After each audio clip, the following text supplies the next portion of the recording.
It's with great pleasure to be with you today.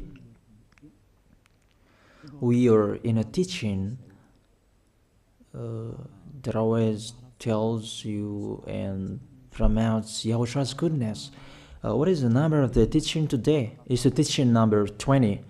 So, before beginning, let's pray together to put Yahushua's words in his hands and in Daddy Ava's hands and Yahushua's hands.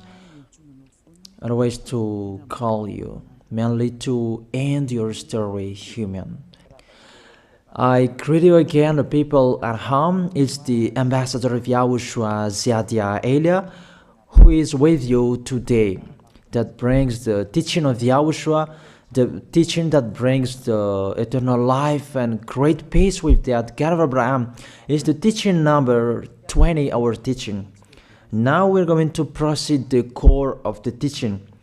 Okay, first of all, let's read the Holy Scripture.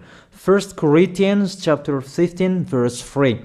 For what I received, I passed on to you as of first importance, that Yahushua died for our sins according to the Scripture. So this is, you are always saying that he died for our sins. Yeah, it's everybody who says that.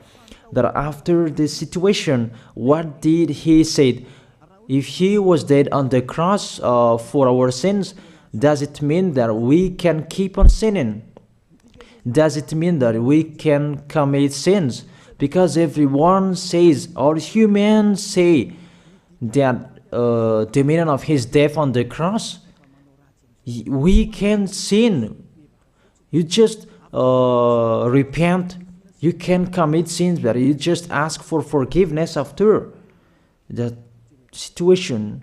We're going to see there. Is it right according to the Holy Scripture?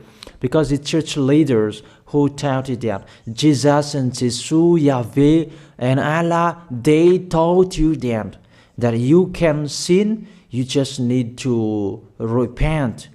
That's why I tell you, Yahweh and Jehovah, Jesus and Yahweh, they are all similar. They are not the same as Yahushua. Yahushua is really different. Yahushua is with the God of Abraham that you don't know. You always despised Yahushua. There is time to tell you people around the world that they are not the same. It's the devils who tell them. So let's see. What did really the Son of the Most High say when he was dead? Is it true that you can sin? That is just repent after. Is it right according to the Holy Scripture? Let's see. What did the God of Abraham say before? There is YAHVAH, or the tetragram Yod, Hey, Vav, Hey. That is the tetragram. YAHVAH is his name. That's why you say Hallelujah, because we call him YAHVAH. What did he say?